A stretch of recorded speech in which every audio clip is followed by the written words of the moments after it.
Gather round, kids. Uncle Aaron's got a hot take. You know, over the 7 years that I've been doing this YouTube channel, I've heard all sorts of people talk about one particular subject that always seems to generate an emotional response one way or the other. That is this subject of Emulation. specifically emulation of old retro games. People always seem to have a lot to say about it one way or the other. Some folks think it's a murky legal area to be avoided at all costs, while others embrace the benefits of having a tool like emulation at their disposal. So today, we're going to talk a little bit about what emulation is, some of the common arguments against emulation, as well as several arguments in favor of. Hopefully, by the end of this video, you'll be able to appreciate emulation for what it is, and you'll have an understanding that it's definitely not the bad guy when it comes to retro gaming. First, let's talk a little bit about what emulation actually is. The short explanation for really dumb people like me is that emulation makes it so you can run software on something other than the hardware it was originally intended to run on. It's emulating the physical components, chips, memory, and processing power of a specific console or computer system, but through alternative software which is being run on your computer or some arbitrary device like a Raspberry Pi. Even those little standalone mini console boxes such as the NES Classic or the TG16 Mini, those are actually running emulators written by the developers neatly wrapped in an official-looking box. The most obvious use for emulation is, well, playing really old video games that are otherwise unavailable or very difficult or expensive to find. Want to boot up the arcade version of Turtles in Time? Unless you have the original arcade cabinet lying around somewhere, an emulator is going to be your next best bet, especially since most arcades are pretty much defunct these days. All you need is an arcade emulation program such as MAME, and then you would need to track down the ROM files, which is a digital backup of the original physical chips that make up the game, and you're good to go. There's also an educational use for emulation. You could use it to emulate older obsolete operating systems, for example, when finding an original functioning piece of hardware that it was actually designed for may be physically impossible in this day and age. So anyway, now that we understand a little bit more about what emulation actually is, let's talk about why people are so typically opposed to it. Well, the most obvious reason would be the legality of it. You see, emulation itself isn't necessarily illegal, but having and distributing ROMs you need to actually play the games might be. Several years ago, Nintendo made a pretty big show out of suing the hell out of several websites that were known to host thousands of old game ROMs, and they specifically targeted websites hosting ROMs of old licensed Nintendo games. The problem with this is that not all of these games were available in some other official capacity from a modern storefront. Now, in the years since, Nintendo and other companies have started to make older games available again in their respective virtual marketplaces, and for the most part, that's a good thing. Sometimes they make them available again, and again, and again, and again. How many times do you expect me to buy the same game, guys? So basically, my take on the legal aspect of it is this. If you didn't already own the game and are looking to play it, try and find it on a modern virtual marketplace first. There's a decent chance you can find it somewhere. You'd be surprised. Blazing Star was originally released on Neo Geo back in 1998, but you can actually play it on your phone now, and it's also available on Steam for a couple bucks. So in a situation like that, do at least try to find the original game somewhere in an official capacity. That way the money is going right to the developers. Well, usually. So I see this argument a lot. People say, well, unless you actually own a physical copy of the game, you're just pirating the game and the money's not going to the developers. That is not entirely accurate. Not at all. Okay, let me give you an example. Let's talk about the Space Quest series for a little bit. The Space Quest series was originally developed by the two guys from Andromeda, Scott Murphy and Mark Crow, when they worked for Sierra Online all the way back in the mid-80s. These games were developed by Scott Murphy and Mark Crow, but the IP was owned by Sierra Online. Here's a good example of why that reason is totally wrong. Sierra Online, the company that owned the IP for Space Quest, was purchased by Vivendi Games in 1996, and then they were eventually dissolved in 2008, and the IPs were taken over by Activision. All right, now look. I'm not advocating for you to go out and pirate the Space Quest games just because they're not technically owned by Sierra Online and Sierra doesn't exist anymore. But what that means is that Activision purchased or otherwise came into possession of all of Sierra Online's old IPs, including Space Quest. So now if you go to Steam or GOG.com and you purchase Space Quest, that money is going to Activision, which happens to own the IP. That money is not going to the developers that actually made the game 30 years ago. So I still think that if the game is available in an official capacity, you should go out of your way to purchase it from that place, rather than illegally downloading a ROM of it from some other nefarious means. But get off your high horse because you're probably not giving money directly to the developers at this point in the game. Now, let me give you another example where people will say, oh, you have to buy the original game so that the developers are getting money for it and you're not pirating the game or whatever. Let's say you want to buy Chrono Trigger. You want to play Chrono Trigger on Super Nintendo, so you go down to your local mom and pop video game store and you plunk down, well, let's see what Chrono Trigger's going for here. $200 is a loose cartridge, $700 or $800 in the box, $1,200 or more if it's completely sealed. So, okay, you write a check for $200 to your local mom and pop video game store. Are they going to go out of their way to write a royalty check to Squaresoft for selling that game to you? No, that's totally not going to happen. No, they're going to laugh all the way to the bank to cash your check. Look, I don't begrudge someone taking a profit on a business transaction, but let's not kid ourselves here. Most of these resellers that run these stores are just out to make a quick buck and cash in on the retro gaming craze. The truth is, I bought a lot of these games when I was a kid, but then had to turn around and sell most of them in my early 20s because I got into some financial hardships.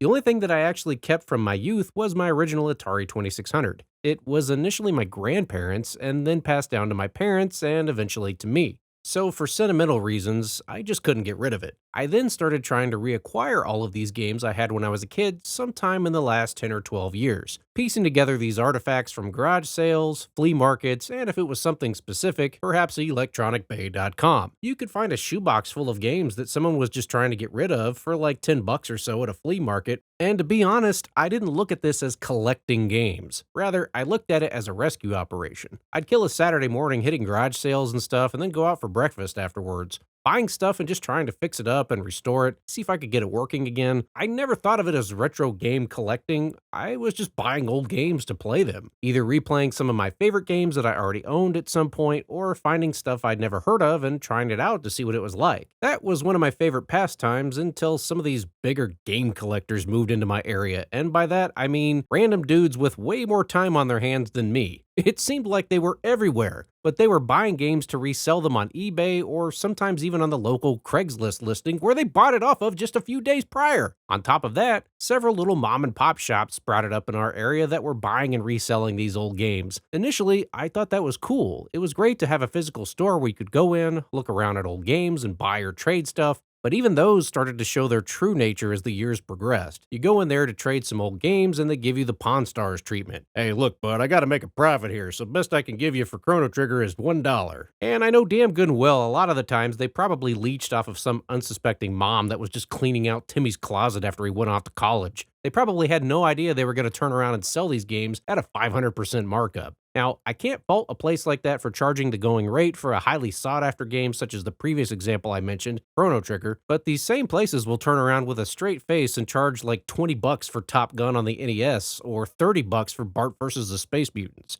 Seriously? And it'd be one thing if you were at least getting a little extra care for your buck, but in my experience, if the sign on the front says cleaned and tested, what that really means is 30 years worth of soda and spit. I remember when I bought my Nintendo 64 from one of these places, the guy acted about half mad when I brought it back because one of the controllers was clearly broken and I asked to exchange it. So, just to reiterate, these asshole stores aren't cutting a check to Squaresoft or Acclaim when you go in and overpay for a 30-year-old video game. They pay Timmy's mom $6 for a backpack full of games, which probably has all sorts of highly valued gems in it, like Super Metroid, Mega Man 1 in the box, Chrono Trigger, and Little Samson. The same thing is true for eBay. If it makes you feel better to go overpay for one of these old games and you have the financial means to do so, that's fine, but that eBay reseller isn't writing a royalty check to Takaro just because you plunked down $2,000 for a Little Samson loose cartridge. In fact, that company doesn't even exist anymore. Yeah, the game was published by Taito, which is still around, but the actual developer is completely defunct at this point. But if you're gonna do that, at least play the games instead of putting them up on your shelf like a trophy.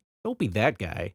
Now, at this point, you might be saying, gee, Friday Night Arcade, it sure sounds like you're complaining about the rising prices of all of these retro games, and that's not entirely true or entirely false. Look, these games and consoles from 30 and 40 years ago are no longer physically produced, sure. Of course, the prices are going to go up a little bit. And I can hear some of you now mounting your keyboard horses to tell me the reason the prices are going up is because of retro gaming YouTubers such as myself. Yes, this is a real thing that people have actually written in and told me, that YouTubers like me are the reason the prices are so insanely high for these old games. Well, okay, let's talk about that for a minute. 2021 has already given us some examples of these old games going for ridiculous prices, so let's take a look at those, shall we? A sealed copy of Super Mario Bros. 2 sold for over 88 grand just last month. In June of this year, a sealed copy of Super Mario 64 sold for $1.56 million.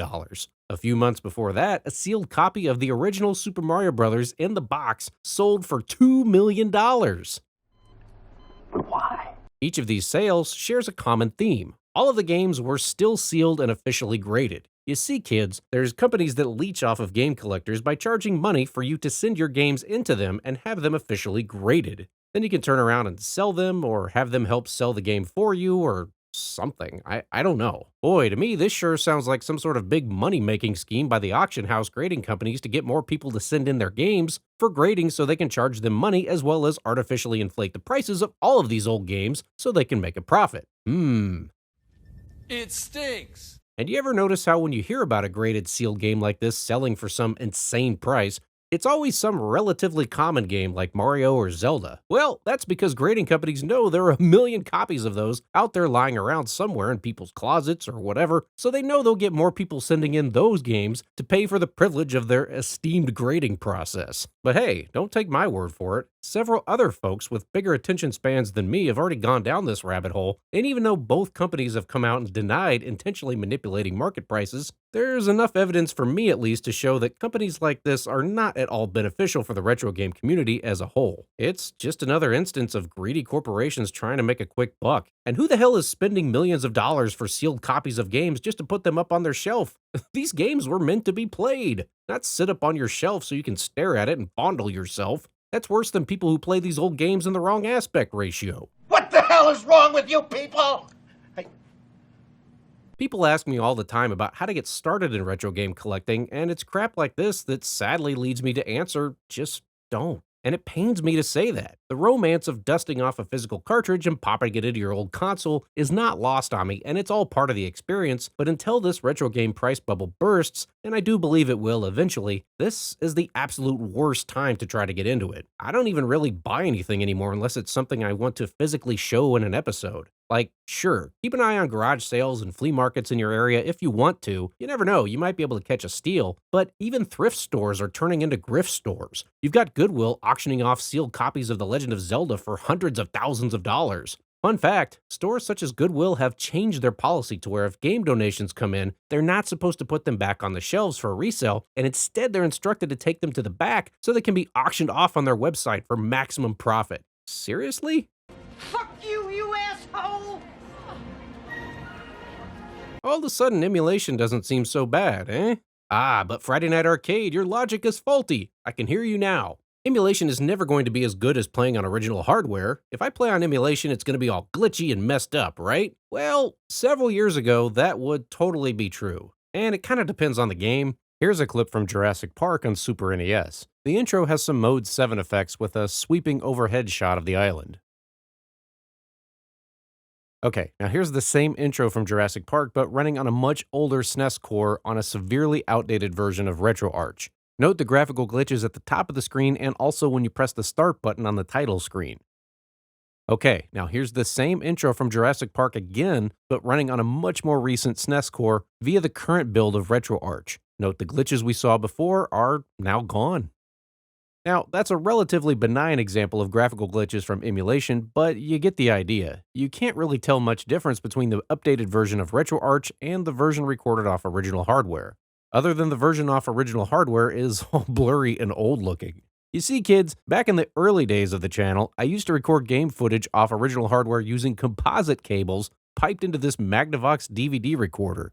We've come a long way, my friend. So, okay, you're probably saying, well, I don't want to be all hunched over my computer trying to play these games on a keyboard and mouse. Well, that's not really a thing either. There's a couple different ways to solve that problem. You can just hook your computer directly into your modern TV with an HDMI cable. You could also get one of these mini consoles, which plug right into your modern TV as well. These mini consoles aren't perfect, but in most cases, they're good enough if you're just wanting to play some old games. and they can be soft modded to add more games to them since the included game libraries on these are pretty limited due to licensing issues. Seriously, Nintendo is so hell-bent on profiting off of these old games, why didn't they find a way to put a virtual store on the NES or Super NES Classic consoles? Charge a couple bucks for each of these older games and steak dinner, boom. But hey, again, what do I know? And as far as the controllers go, if you're using RetroArch on a computer or a device such as a RetroPie, you can map the buttons to a physical controller. In fact, you can take it a step further and get USB adapters for the original hardware controllers. So you're using the real controller from the real original console, but you're playing the game on an emulator. Sure, emulation is by no means going to be perfect compared to original hardware, but in some instances, it's nearly indistinguishable, or so close most folks aren't going to know the difference anyway. Now, I'm by no means affiliated with either of these developers, but if you're asking for my recommendation on an emulator, one choice would be RetroArch. It's a front-end program for emulation cores covering a wide range of old hardware. You'll find cores to run everything from old arcade games, Nintendo, Sega, Commodore, whatever. You can always seek out individual emulation programs as well if there's something specific you want, but RetroArch is a great place just to get your foot in the door and get started. Odds are your computer or laptop can run it, and there's a ton of options to tweak it just to your liking. If you don't want to mess with a computer or want a more dedicated device, check out the Mr. FPGA kit. This little box is dedicated to running all sorts of old console and arcade cores, and you can build it yourself or order a pre-assembled kit from the Mr. Add-ons website. I'm not going to sit here and pretend to be able to understand why this FPGA chipset is able to achieve nearly perfect emulation, but just trust me, it's as good as you can get. This really is the Cadillac of emulation. The developers are constantly updating and adding new emulation cores as well. In some cases, like with the TurboGrafx 16, it's a better emulator for the console than the actual emulator included with the TG16 Mini released by the official console developers. Another common complaint about emulation is latency or input lag. So that's like the amount of response time between when you press a button on the controller and when something actually happens on the screen. Well, there is some merit to this, but it's another aspect of emulation that's constantly improving. For starters, some of this latency probably comes from your modern television. There's a degree of image processing that takes place within the TV itself, so you want to consider response time as a factor the next time you purchase a modern TV. But also check your current TV's manual. For example, on Sony Bravia, there's a game mode setting that bypasses any back-end image processing done by the TV and reduces or eliminates latency almost completely. Also, RetroArch now has this thing called run-ahead mode. I'm not even 100% sure how it works. It's running 2 instances of the game, spamming save states every frame, so that it can put your controller input in a few milliseconds ahead of time, and yeah, it's some kind of voodoo trickery, but you can fine-tune it to your liking if you're sensitive to input lag or if the game requires it. And in my experience, it's nearly indistinguishable from playing on a CRT. It's damn near perfect. As for the Mister, due to the efficient way the FPGA chipset handles emulation, latency is mostly just going to be affected by whatever controller you're using and whether or not it's wired or wireless. My point is, it's not nearly as bad as you think it is, and in a lot of cases, your brain probably isn't even going to notice the difference. So the argument that emulation isn't as good as the real thing just isn't nearly as valid as it might have been 5 or 10 years ago. And especially when you get into the costs of trying to track down old games, consoles, arcade boards, and JAMA connectors or old computer systems, to say nothing about actually trying to get them up and running again. I don't know how many hours I've wasted cleaning games or taking apart old systems just because something broke. Right now, my Super NES is on the fritz because the AC adapter has a loose connection somewhere. I love working on this old stuff, but for crying out loud, sometimes I just want to sit down and play a game. Especially now that I'm married with 2 kids, I don't have time to kill a Saturday afternoon rebuilding an old NES. Especially when my kids get old enough to share these things with, hours of the day are precious and not always a guarantee. At some point, convenience has to be a factor. Yeah, it's cool that I snagged a Sony Trinitron for $9 at a local thrift store and threw my back out lugging it up the stairs to my office. Also, I had a way to play these old consoles, but most casual gamers aren't going to go out of their way to do that, and you know what? That's fine. It's totally okay. And that's another thing. If you want to play these old games on original hardware but don't have the space for an old tube monster, you're going to be going down a potentially expensive rabbit hole with console modifications, RGB cables, and signal upscalers just to get them to run on a modern television. It's super cool that there's even an option to do that, and for purists that want to go that route, that's just awesome. Shine on, go for it. But that's just not going to be a thing for most people. Whenever I describe RGB mods and upscalers to some of my friends who are casual gamers at best, seriously, their eyes just kind of glaze over. They just want something they can plug into their TV so they can play Ninja Turtles with their kids on a Saturday morning. And that's okay. These classic mini emulator boxes make that possible. Is that such a bad thing? Without emulation, they wouldn't have even bothered. Heck, in some instances, emulation actually makes the game better than its original physical counterpart. The ROM hack community is currently still thriving, with no end in sight. What are ROM hacks? So, they take the old game files and modify them in various ways. It's like when you play a current game and you have to download a patch to fix some glitch or something, only they're patching games from 30 or 40 years ago. It's super cool. Sometimes it's adding language translations that otherwise were never going to be available depending on your country or native language. Sometimes it's fixing up glitches or just making the game more accessible. The most known example that I've talked about before on this channel is probably the Simon's Quest hack that fixes all of the translation issues and adds more in-game clues so you actually know what the heck you're doing without having to refer to Nintendo Power. And sometimes it takes a game you've played 100 times and makes it something completely new again, like with the randomizer community. Even modern games can benefit from emulation. Check out this footage of The Legend of Zelda Breath of the Wild. This is the game running on the Wii U. Now here's the game running on the Switch.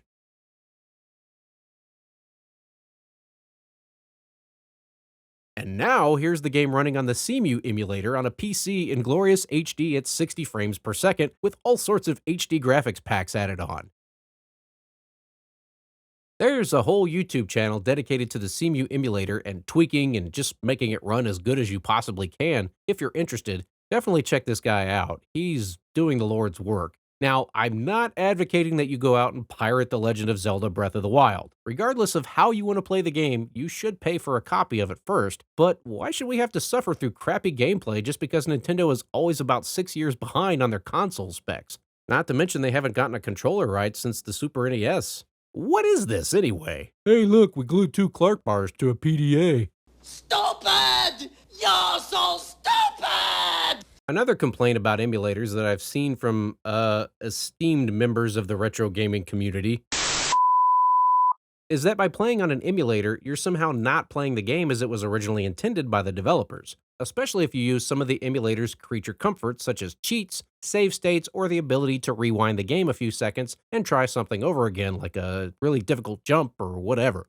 Well, that take is not entirely all right and not entirely all wrong. Yeah, if you spam the hell out of save states or abuse the rewind feature to beat the final boss of Ninja Gaiden on the NES, you could make a case that you didn't really beat Ninja Gaiden. I mean, it's not something I'd go around bragging about, or at least I'd add the caveat that, yeah, I beat it, but I had to use a million save states during the final battle. But also, who gives a shit, really? Play the game however you want to play it. If you get to a difficult boss and abusing a cheat is the difference between continuing to play the game or putting the game down forever, you do you, pal. Seriously, nobody cares. It's fine. Also, the whole "that's not how the developers intended the game to be played" argument doesn't hold water with me because sometimes the developers were just dicks. In the 80s, developers were so paranoid about people renting games instead of buying them that they purposely made games more difficult when they were released in the United States compared to their Japanese counterparts on the Famicom. Couple of examples. Ninja Gaiden 3 had no continues in the US, but the Japanese version had unlimited continues just like the previous entries. Did you know in the Japanese version of Top Gun, you could actually pause the game? Yeah, I sure as heck didn't know that. And I dedicated half a video to the adventures of Bayou Billy. The US version of the game is virtually unplayable compared to its Japanese counterpart, Mad City.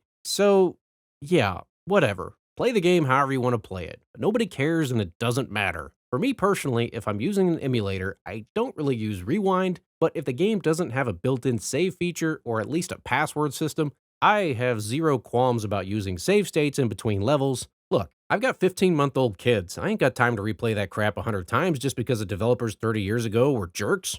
Also, emulation plays another crucial role in the retro gaming community, and it's something people don't talk about enough. The role of game preservation. Look, like it or not, these games in their original form are never going to be physically produced again, and one thing I've learned as I've gotten older is that no matter how hard you cling to something, time eventually catches up with all of us. Whether it's an old car you keep trying to repair, or an old VCR that you just want to keep working, or some other random piece of tech, or whatever, eventually stuff just breaks beyond repair, and it sucks. These old CRTs aren't going to run forever, and neither are these old games. Theoretically, even if you can get a lifetime worth of use out of an old console with proper care, what about future generations? Backing up and preserving these games in some sort of digital form and continuing to develop ways to play them on something other than original hardware is frankly crucial if we want our kids and grandkids to be able to play these games long after we're gone. Check out the Video Game History Foundation sometime. These are more people in the retro gaming community that are doing the Lord's work when it comes to game preservation, and emulation has certainly had a hand in that. For example, I've done some separate videos covering these titles more extensively, but they've been able to acquire some interesting prototypes that never made it to official release, such as the canceled SimCity game on the NES or the canceled NBA Jam type baseball game, Midway's Power Up Baseball. They were able to dump the ROM files off of these prototypes, and in the case of SimCity, they back engineered it almost completely. Seriously, it's super interesting how they did this, and it's worth reading about on their website. Anyway, without emulation and without their exhaustive efforts, this type of preservation just wouldn't be possible. And that's really just a small example of what they do. Check out their website sometime. They're going out of their way to archive everything from source code to media assets to even vintage gaming magazines. They've got a cool subscription service too where you can get a mystery box from them every month of magazines they have duplicates of, so definitely check that out. Again, I'm not affiliated with those people, I just think it's a really cool thing that they're doing. Anyway, I guess where I'm going with this nonsensical rant is that emulation is not the bad guy when it comes to classic gaming. The bad guy is greedy companies that manipulate the market for retro games. The bad guy is game hoarders that overpay for this stuff just so it can sit on their shelves never to be played again. The bad guy is companies that prohibit fans from even finding a definitive way to play these games by blocking the distribution of ROM files. Seriously, Nintendo, just find a way to work out the licensing rights and sell the ROMs as digital downloads on your website for a couple bucks each. People would buy them, I promise. Instead of re-releasing shoddy ports of the game on a dozen different platforms, or even worse, just not releasing them at all. At the end of the day, it doesn't matter how you play the games, as long as you're playing them. Where you get the ROMs is up to you to decide what you're comfortable with, and like I said before, at least do some due diligence if there's a specific game you're looking for, since it may be available in an official capacity somewhere. But games are meant to be played, and those experiences are meant to be shared with family and friends. Some of my fondest memories with my dad were finding the warp zones in the original Super Mario Bros. Or playing Chopper Command and Space Invaders on the old Atari, and I'm looking forward to sharing those same experiences with my twin boys when they get a little older. And if some of that ends up being on an emulator, so what? Better than not at all. And it's okay if you want to use save states or even the rewind feature. I promise, I won't tell. Anyway, thank you for watching. Please don't text and drive, and I'll see you next time on Friday Night Arcade.